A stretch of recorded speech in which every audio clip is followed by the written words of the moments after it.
Lockdown से पहले गीता के घर का नज़ारा कुछ ऐसा था कि रोहन ऑफिस जाता था और शिविन स्कूल। जिनके घर से जाने के बाद गीता काम खत्म करके बाकी समय आराम करती थी। लेकिन लॉकडाउन के बाद ऑफिस और स्कूल घर में ही खुल गए और इससे गीता का हाल वो तो आपको देखने में ही मजा आएगा। शिविन, ओ शिविन, महाराज उठने के लिए क्या 21 तोपों की सलामी लेंगे? अरे बिस्तर से बाहर निकल, ऑनलाइन क्लास स्टार्ट होने वाली है। अरे तुम भी हद करती हो, स्पीकर की तरह चिल्लाने की क्या जरूरत है? दिख नहीं रहा मेरी कॉन्फ्रेंस चल रही है। अब कैमरा और स्पीकर ऑन कर रहा हूँ, मुझे कोई शोर नहीं चाहिए।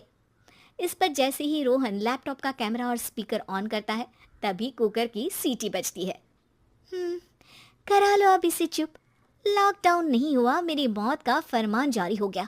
दोनों बाप बेटे ने नाक में दम किया हुआ है।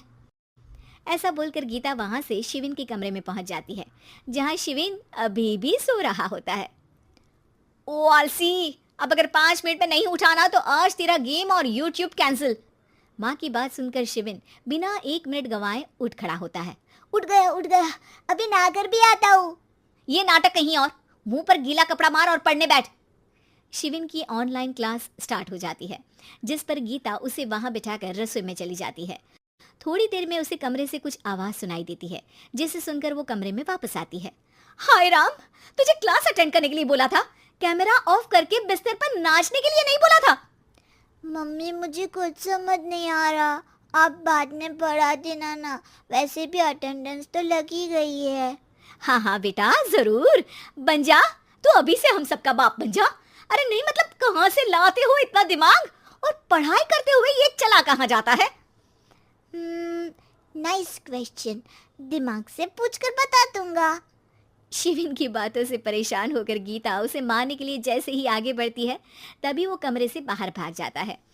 अब शिविन आगे आगे और गीता हाथ में चप्पल पकड़े उसके पीछे पीछे पूरे घर में दोनों घूम रहे होते हैं।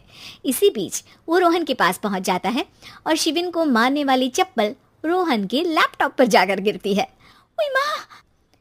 मम्मी, अब पापा को चप्पल मार रही हो?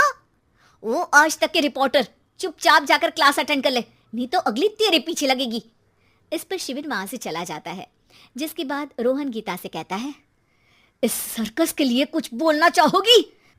अरे क्या करूं, जब से तुम दोनों घर में रहने लगे हो, घर अपने आप ही सर्कस बन गया है और मैं तुम्हारी नौकर। कभी बेटी को संभालो तो कभी बाप के नखरे उठाओ। इन्हीं सब उथल पुथल में दिन बीतते रहते हैं, जिसमें हर रोज घर के अंदर कुछ नया सियप्पा खड़ा मिलता है, जो ज्यादातर शिविन और रोहन के ऑनलाइन स्कूल और ऑफिस से रिलेटेड ही होता है।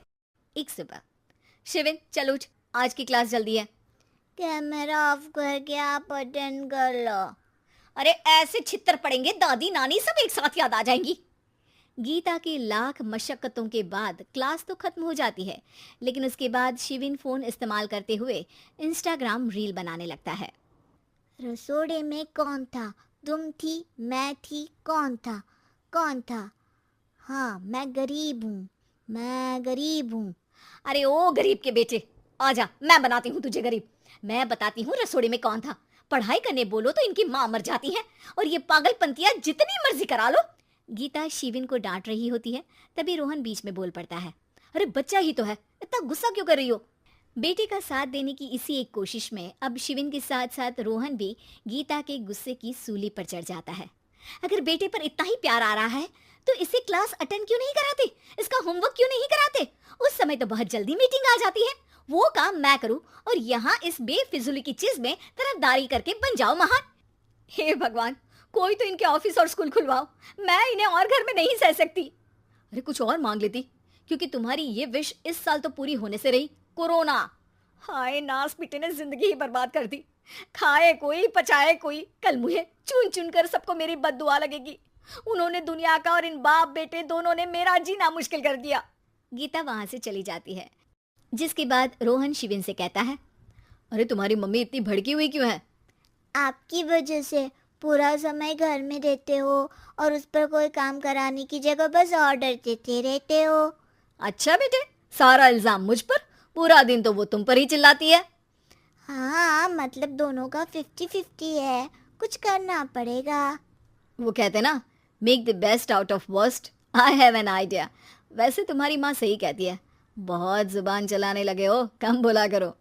अगली सुबह रोहन और शिविन अपनी गलती को सुधारने के लिए गीता के उठने से पहले घर का आधा काम खत्म कर देते हैं, जिसे देखकर गीता खुश हो जाती है और फिर बाकी बचा काम वो तीनों मिलकर पूरा कर लेते हैं। जिसके बाद अब वो सब मिल बांट कर हर काम में एक दूसरे की मदद करते हुए लॉकडाउन का मजा लेने लगते हैं।